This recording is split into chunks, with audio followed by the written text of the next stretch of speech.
issue series where I read all of the second chapters. I have already read the second chapter of this book. I read it a long time ago, like a few years ago. I'll try to link it. Hopefully I don't forget. But anyway, let's go ahead and jump into the book. The war against Voldemort is not going well. Even Mongol governments are noticing. Ron scans the obituary pages of the Daily Prophet, looking for familiar names. Dumbledore is absent from Hogwarts for long stretches of time, and the Order of the Phoenix has already suffered losses. And yet, as in all wars, life goes on. Sixth-year students learn to apparate and lose a few eyebrows in the process. The Weasley twins expand their business. Teenagers flirt and fight and fall in love. Classes are never straightforward, though Harry receives some extraordinary help from the mysterious half-blood prince. So it's the home front that takes center stage in the multi-layered 6th installment of the story of Harry Potter. Here at Hogwarts, Harry will search for the full and complex story of the boy who became Lord Voldemort, and thereby find what may be his only vulnerability. I read the second chapter of this book because I don't know why, honestly. I feel like the first chapter is the other minister, and I feel like it doesn't really tell any story, but actually it's one of the best chapters in this series, I feel like. So I'm excited to read this one with you guys. Also, I pulled the mic closer to me this time. Let me know how you guys feel about that. I feel like I like it a lot better. Okay, the other minister. It was nearing midnight, and the Prime Minister was sitting alone in his office, reading a long memo that was slipping through his brain without leaving the slightest trace of meaning behind. He was waiting for a call from the president of a far distant country, and between wondering when the wretched man would telephone and trying to suppress unpleasant memories of what had been a very long, tiring, and difficult week, there was not much space in his head for anything else. The more he attempted to focus on the print on the page before him, the more clearly the Prime Minister could see the gloating face of one of his political opponents. This particular opponent had appeared on the news that very day, not only to enumerate all the terrible things that had happened in the last week, as though anyone needed reminding, but also to explain why each and every one of them was the government's fault. The Prime Minister's pulse quickened at the very thought of these accusations, for they weren't fair nor true. How on earth was his government supposed to have stopped that bridge collapsing? It was outrageous for anybody to suggest that they were not spending enough on bridges. The bridge was fewer than 10 years old, and the best experts were at a loss to explain why it had snapped clearly in two, sending a dozen cars into the watery depths of the river below. And how dare anyone suggest that it was lack of policemen that had resulted in those two very nasty and well-publicized murders, or that the government should have somehow foreseen the freak hurricane in the West Country that had caused so much damage to both people and property. And was it his fault that one of his junior ministers, Herbert Chorley, had chosen this week to act so peculiarly that he was now going to be spending a lot more time with his family? A grim mood has gripped the country, the opponent had concluded, barely concealing his own broad grin. And unfortunately, this was perfectly true. The Prime Minister felt it himself. People really did seem more miserable than usual. Even the weather was dismal. All this chilly mist in the middle of July. It wasn't right. It wasn't normal. He turned over the second page of the memo, saw how much longer it went on, and gave it up as a bad job. Stretching his arms above his head, he looked around his office mournfully. It was a handsome room with a fine marble fireplace facing the long sash windows, firmly closed against the unseasonable chill. With a slight shiver, the Prime Minister got up and moved over to the window, looking out at the thin mist that was pressing itself against the glass. It was then, as he stood with his back to the room, that he heard a soft cough behind him. He froze, nose to nose with his own scared-looking reflection in the dark glass. He knew that cough. He had heard it before. He turned very slowly to face the empty room. "Hello," he said, trying to sound braver than he felt. For a brief brief moment, he allowed himself the impossible hope that nobody would answer him. However, a voice responded at once, a crisp, decisive voice that sounded as though it were reading a prepared statement. It was coming, as the Prime Minister had known at the first cough, from the frog-like little man wearing a long silver wig, who was depicted in a small, dirty oil painting in the far corner of the room. To the Prime Minister of Muggles, urgent we meet. Kindly respond immediately. Sincerely, Fudge. The man in the painting looked inquiringly at the Prime Minister. Said the Prime Minister. Listen, it's not a very good time for me. I'm waiting for a telephone call, you see, from the President of... That can be arranged, said the portrait at once. The Prime Minister's heart sank. He had been afraid of that. But I really was rather hoping to speak. We shall arrange for the President to forget to call. He will telephone tomorrow night instead, said the little man. Kindly respond immediately to Mr. Fudge. Oh, very well, said the Prime Minister weakly. Yes, I'll see Fudge. He hurried back to his desk, straightening his tie as he went. He barely resumed his seat and arranged his face into what he hoped was a relaxed and unfazed expression when bright green flames burst into life in the empty grate beneath his marble mantelpiece. He watched, trying not to betray a flicker of surprise or alarm, as a portly man appeared within the flames, spinning as fast as a top. Seconds later, he had climbed out onto a rather fine and antique rug, brushing ash from the sleeves of his long pinstriped cloak, a lime green bowler hat in his hand. Ah, Prime Minister, said Cornelius Fudge, striding forward with his hand outstretched. Good to see you again. The Prime Minister could not honestly return the compliment, so said nothing at all. He was not remotely pleased to see Fudge, whose occasional appearances, apart from being downright alarming in themselves, generally meant that he was about to hear some very bad news. Furthermore, Fudge was looking distinctly careworn. He was thinner, balder, and grayer, and his face had a crumpled look. The Prime Minister had seen that kind of look in politicians before, and it never boded well. How can I help you? He said, shaking Fudge's hand very briefly and gesturing towards the hardest of the chairs in front of his desk. Difficult to know where to begin, muttered Fudge, pulling up the chair, sitting down, and placing his green bowler upon his knees. What a week, what a week. Had a bad one too, have you? Asked the Prime Minister stiffly, hoping to convey by this that he had quite enough on his plate already without any extra helpings from Fudge.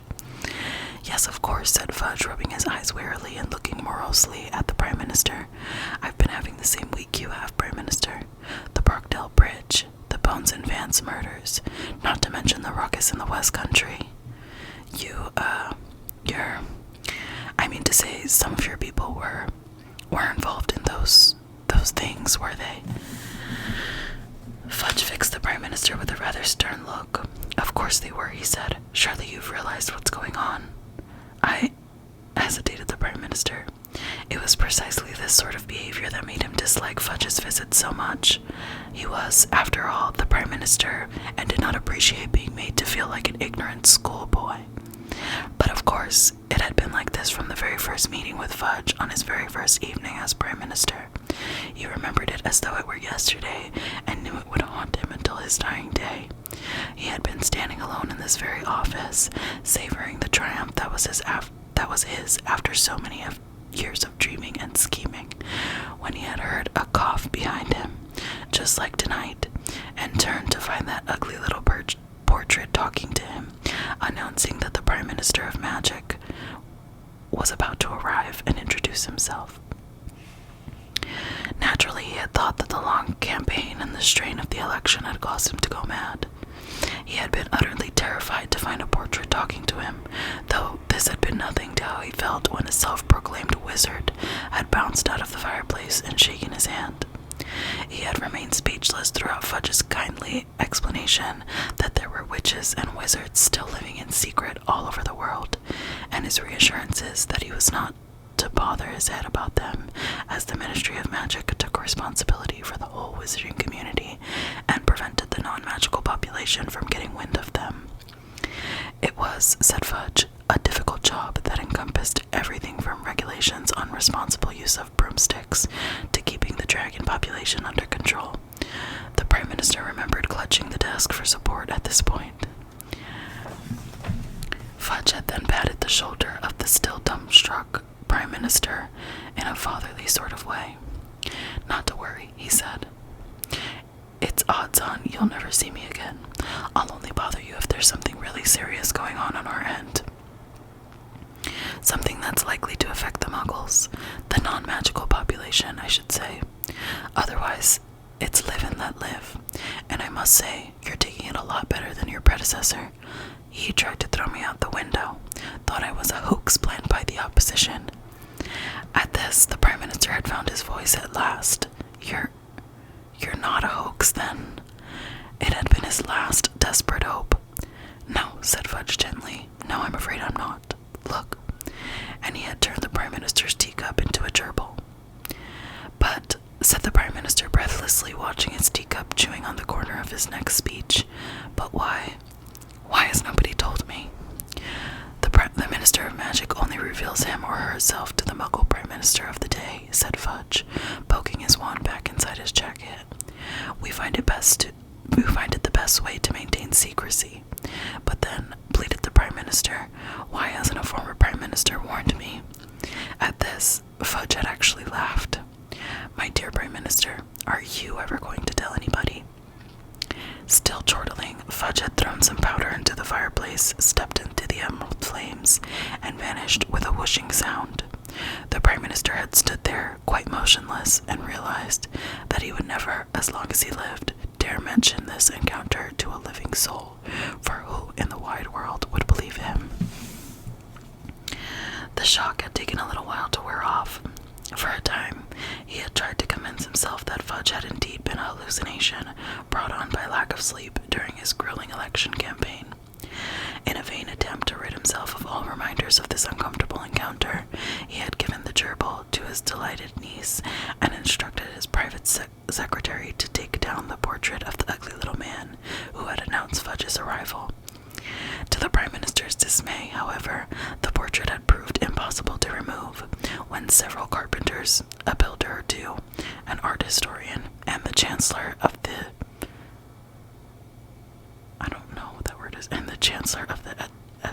Esker had all tried unsuccessfully to prise it from the wall. The Prime Minister had abandoned the attempt and simply resolved to hope that the thing remained motionless and silent for the rest of his term in office.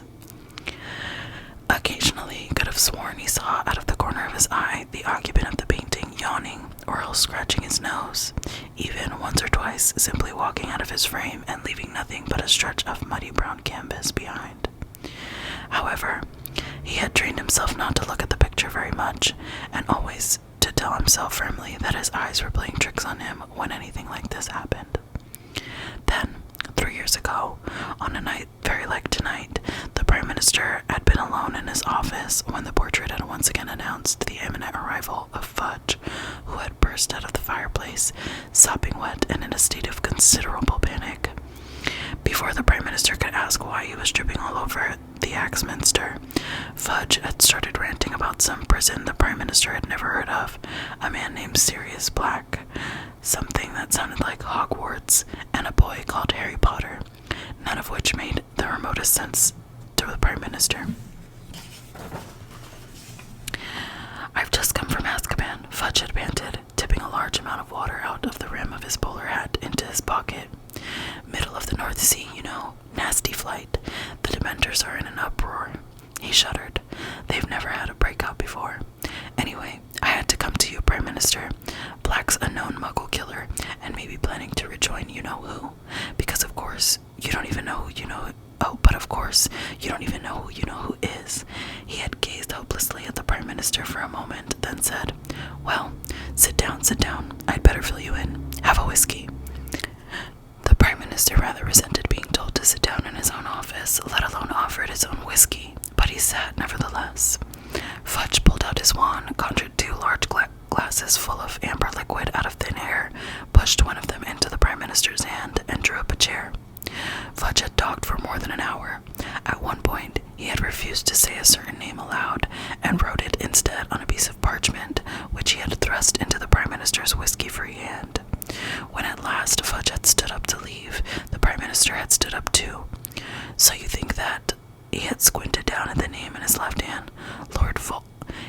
must not be named, snarled Fudge. I'm sorry, you think that he who must not be named is still alive then? Well, Dumbledore says he is, said Fudge, as he fastened his pinstripe cloak under his chin. But we've never found him. If you ask me, he's not dangerous unless he's got support, so it's Black we ought to be worrying about. You'll put out that warning then. Excellent. Well, I hope we don't see each other again, Prime Minister. Good night. But they had seen each other again. Less than a year later, a harassed-looking Fudge had appeared out of thin air in the cabinet room to inform the Prime Minister that there had been a spot of bother at the Quidditch, or that's what it had sounded like, World Cup, and that several Muggles had been involved. But that the Prime Minister was not to worry. The fact that you-know-whose mark had been seen again meant nothing. Fudge was sure it was an isolated incident, and the Muggle Liaison Office was dealing with all the memory modifications as they spoke. Oh, and I almost forgot, Fudge had added. We're importing 3 foreign dragons and a sphinx for the Triwizard Tournament.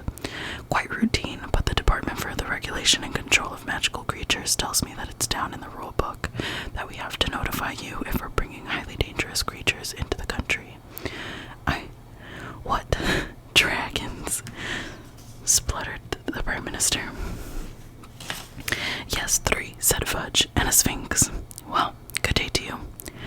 The Prime Minister had hope beyond hope that the dragons and sphinxes would be the worst of it, but no. Less than 2 years later, Fudge had erupted out of the fire yet again, this time with the news that there had been a mass breakout from Azkaban. A mass breakout, repeated the Prime Minister hoarsely. No need to worry, shouted Fudge, already with one foot in the flames. We'll have them rounded up in no time. Just thought you ought to know. And before the Prime Minister could shout, now wait just one moment, but Fudge had vanished in a shower of green sparks. Whatever the press and the opposition might say, the Prime Minister was not a foolish man. It had not escaped his notice that, despite Fudge's assurances at their first meeting, they were now seeing rather a lot of each other, nor that Fudge was becoming more flustered with each visit. Little though he liked to think about the Minister of Magic, or, as he always called Fudge in his head, the other minister, the Prime Minister could not help but fear that the next time Fudge appeared, it would be with graver news still. The sight, therefore, of Fudge stepping out of the fire once more, looking disheveled and fretful, and sternly surprised that the Prime Minister did not know exactly why he was there, was about the worst thing that had happened in the course of this extremely gloomy week. How should I know what's going on in the, wizarding community? Snapped the Prime Minister now. I have a country to run, and quite enough concerns at the moment without. We have the same concerns, Fudge interrupted. The Brockdale Bridge didn't wear out. That wasn't really a hurricane. Those murders were not the work of Muggles, and Herbert Chorley's family would be safer without him. We are currently making arrangements to have him transferred to St. Mungo's Hospital for magical maladies and injuries.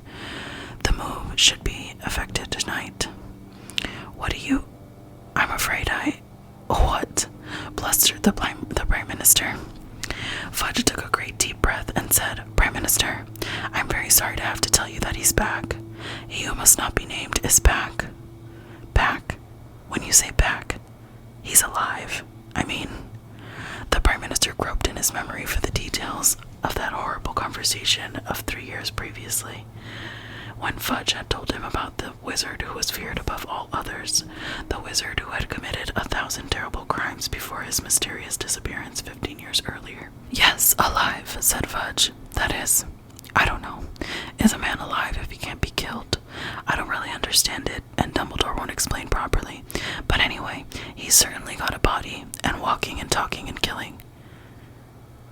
So I suppose, for the purpose of our discussion, yes, he is alive. The Prime Minister did not know what to say to this, but a persistent habit of wishing to appear well-informed on any subject that came up made him cast around for any details he could remember of their previous conversations. Is Sirius Black with, he who must not be named? Black, said Fudge distractedly, turning his bowler rapidly in his fingers. Sirius Black, you mean? Merlin's beard? No, Black's dead. Turns out mistaken about Black. He was innocent after all, and he wasn't in league with who must not be named either. I mean, he added defensively, spinning the bowler hat still faster. All the evidence pointed. We had more than 50 eyewitnesses. But anyway, as I say, he's dead. Murdered, as a matter of fact, on Ministry of Magic premises. There's going to be an inquiry, actually. To his great surprise, the Prime Minister felt a fleeting stab of pity for Fudge at this point. It was, however, eclipsed almost immediately by a glow of smugness at the thought that, deficient though he himself might be in the area of materializing out of fireplaces, there had never been a murder in any of the government departments under his charge. Not yet, anyway. While the Prime Minister surreptitiously touched the wood of his desk, Fudge continued, "But Black's by the by now. The point is, we're at war, Prime Minister, and steps must be taken." "At war," repeated the Prime Minister nervously. "Surely that's a little bit of an overstatement." "He who must not be named has now been joined by those of his followers who broke out of Azkaban in January," said Fudge, speaking more and more rapidly and twirling his bowler so fast that it was a lime green blur. "Since they have moved into the open, they've been wreaking havoc. The Brockdale Bridge. He did it, Prime Minister. He threatened a massive Muggle killing unless I stood aside for him, and... Good grief, so it's your fault those people were killed, and I'm having to answer questions about rusted rigging and corroded expansion joints, and I don't know what else," said the Prime Minister furiously. "My fault," said Fudge, coloring up. "Are you saying you would have caved in to blackmail like that?" "Maybe not," said the Prime Minister, standing up and striding about the room, "but I would have put all my efforts into catching the blackmailer before he committed any such atrocity. "Do you really think I wasn't already making every effort?" demanded Fudge heatedly. "Every Auror in the Ministry was, and is, trying to find him and round up his followers, but we happen to be talking about one of the most powerful wizards of all time, a wizard who has eluded capture for almost 3 decades. "So I suppose you're going to tell me he caused the hurricane in the West Country too," said the Prime Minister, his temper rising with every pace he took. It was infuriating to discover the reason for all these terrible disasters and not be able to tell the public, almost worse than it being the government's fault after all. "That was no hurricane," said Fudge miserably. "Excuse me," barked the Prime Minister, now positively stamping up and down. "Trees uprooted, roofs ripped off, lampposts bent, horrible injuries." "It was the Death Eaters," said Fudge. "He who must not be named's followers. And we suspect giant involvement." The Prime Minister stopped in his tracks as though he had hit an invisible wall. "What involvement?" Fudge grimaced. "He used giants last time, when he wanted to go for the grand effect," he said. "The Office of Misinformation has been working around the clock. We've had teams of obliviators out trying to modify the memories of all the Muggles who saw what really happened. We've got most of the Department for Regulation and Control of Magical Creatures running around Somerset, but we can't find the giant. It's been a disaster." "You don't say," said the Prime Minister furiously. "I won't deny that morale is pretty low at the Ministry," said Fudge. "What with all that, and then losing Amelia Bones." "Losing who?" "Amelia Bones, head of the Department of Magic Law Enforcement. We think he who must not be named must have murdered her in person because she was a very gifted witch, and all the evidence was that she put up a real fight." Fudge cleared his throat and, with an effort, it seemed, stopped spinning his bowler hat. "But that murder was in the newspapers," said the Prime Minister, momentarily diverted from his anger. "Our newspapers." Amelia Bones. It just said she was a middle-aged woman who lived alone. It was a nasty killing, wasn't it? It's had rather a lot of publicity. The police are baffled, you see. Fudge sighed. "Well, of course they are," he said. "Killed in a room that was locked from the inside, wasn't she? We, on the other hand, know exactly who did it. Not that that gets us any further toward catching him. And then there was Emmeline Vance. Maybe you didn't hear about that one. "Oh, yes, I did," said the Prime Minister. "It happened just around the corner from here, as a matter of fact. The papers had a field day with it. Breakdown of law and order in the Prime Minister's backyard." "And as if all that wasn't enough," said Fudge, barely listening to the Prime Minister, "we've got Dementors swarming all over the place, attacking people left, right, and center." Once upon a happier time, the sentence would have been unintelligible to the Prime Minister, but he was wiser now. "I thought the Dementors guard the prisoners in Azkaban," he said cautiously. "They did," said Fudge wearily, "but not anymore. They've deserted the prison and joined You Must Not Be Named. I won't pretend that wasn't a blow." "But the Prime Minister," said the Prime Minister with a sense of dawning horror, "didn't you tell me they're the creatures that drain hope and happiness out of people?" "That's right, and they're breeding. That's what's causing all this mist." The Prime Minister sank, weak-kneed, into the nearest chair. The idea of invisible creatures swooping through the towns and countryside, spreading despair and hopelessness in his voters, made him feel quite faint. "Now see here, Fudge, you've got to do something. It's your responsibility as Minister of Magic." "My dear Prime Minister, you can't honestly think I'm still Minister of Magic after all this. I was sacked three days ago. The whole wizarding community has been screaming for my resignation for a fortnight. I've never known them so united in my whole term of office," said Fudge, with a brave attempt at a smile. The Prime Minister was momentarily lost for words. Despite his indignation at the position into which he had been placed, he still rather felt for the shrunken-looking man sitting opposite him. "I'm very sorry," he said finally. "If there's anything I can do—" "It's very kind of you, Prime Minister, but there is nothing. I was sent here tonight to bring you up to date on recent events and to introduce you to my successor. I rather thought he'd be here by now, but of course he's very busy at the moment with so much going on." Fudge looked around at the portrait of the ugly little man wearing the long curly silver wig, who was digging in his ear with the point of a quill. Catching Fudge's eye, the portrait said, "He'll be here in a moment. He's just finishing a letter to Dumbledore." "I wish him luck," said Fudge, sounding bitter for the first time. "I've been writing to Dumbledore twice a day for the past fortnight, but he won't budge. If he'd just been prepared to persuade the boy, I might still be. Well, maybe Scrimgeour will have more success." Fudge subsided into what was clearly an aggrieved silence, but it was broken almost immediately by the portrait, which suddenly spoke in its crisp official voice. "To the Prime Minister of Muggles, requesting a meeting."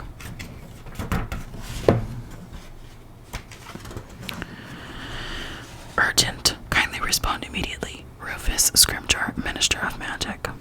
Yes, fine," said the Prime Minister distractedly, and he barely flinched as the flames in the grate turned emerald green again, rose up, and revealed a second spinning wizard in their heart, disgorging him moments later onto the antique rug. Fudge got to his feet, and after a moment's hesitation, the Prime Minister did the same, watching the new arrival straighten up, dust down his long black robes, and look around. The Prime Minister's first foolish thought was that Rufus Scrimgeour looked rather like an old lion. There were streaks of gray in his mane of tawny hair and his bushy eyebrows. He had keen yellowish eyes behind a pair of wire-rimmed spectacles, and certain rangy, loping grace, even though he walked with a slight limp. There was an immediate impression of shrewdness and toughness. The Prime Minister thought he understood why the wizarding community preferred Scrimgeour to Fudge as a leader in these dangerous times. "How do you do?" said the Prime Minister politely, holding out his hand. Scrimgeour grasped it briefly, his eyes scanning the room, then pulled out a wand from under his robes. "Fudge told you everything?" he asked, striding over to the door and tapping the keyhole with his wand. The Prime Minister heard the lock click. Yes," said the Prime Minister, "and if you don't mind, I'd rather that door remain unlocked." "I'd rather not be interrupted," said Scrimgeour shortly. "Or watched," he added, pointing his wand at the windows so that the curtains swept across them. "Right, well, I'm a busy man, so let's get down to business. First of all, we need to discuss your security." The Prime Minister drew himself up to his full height and replied, "I'm perfectly happy with the security I've already got, thank you very—" "Well, we're not," Scrimgeour cut in. "It'll be a poor lookout for the Muggles if their Prime Minister gets put under the Imperius curse. The new secretary in your you're suggesting, said the Prime Minister hotly. He's highly efficient, gets through twice the work, the rest of them. That's because he's a wizard, said Scrimgeour without a flicker of a smile, and a highly trained Auror who has been assigned to you for protection. Now wait a moment, declared the Prime Minister. You can't just put your people in my office. I decide who works for me. I thought you were happy with Shacklebolt, said Scrimgeour coldly. I am. That's to say, I was. Then there's no problem, is there? Said Scrimgeour. Well, as long as Shacklebolt's work continues to be, excellent, said the Prime Minister lamely, but Scrimgeour barely seemed to hear him. Now, about Herbert Chorley, your junior minister, he continued, the one who has been entertaining the public by impersonating a duck. What about him? Asked the Prime Minister. He has clearly reacted poorly. Oh. He has clearly reacted to a poorly performed Imperious Curse, said Scrimgeour. It's addled his brains, but he could still be dangerous. He's only quacking, said the Prime Minister weakly. Surely a bit of rest. Maybe go easy on the drink. A team of healers from St. Mungo's Hospital for Magical Maladies and Injuries are examining him as we speak. So far he has attempted to strangle 3 of them, said Scrimgeour. I think it best that we remove him from the Muggle Society for a while. Well, he'll be all right, won't he? Said the Prime Minister anxiously. Scrimgeour merely shrugged, already moving back towards the fireplace. Well, that's really all I had to say. I will keep you posted of developments, Prime Minister, or at least I shall probably be too busy to come personally, in which case I shall send Fudge here. He has consented to stay on in an advisory capacity. Fudge attempted to smile, but was unsuccessful. He merely looked as though he had a toothache. Scrimgeour was already rummaging in his pocket for the mysterious powder that turned the fire green. The Prime Minister gazed hopelessly at the pair of them for a moment. Then the words he had fought to suppress all evening burst from him at last. But for heaven's sake, you're wizards. You can do magic. Surely you can sort out, well, anything. Scrimgeour turned slowly on the spot and exchanged an incredulous look with Fudge, who really did manage a smile this time, as he said kindly, The trouble is, the other side can do magic too, Prime Minister. And with that, the 2 wizards stepped one after the other into the bright green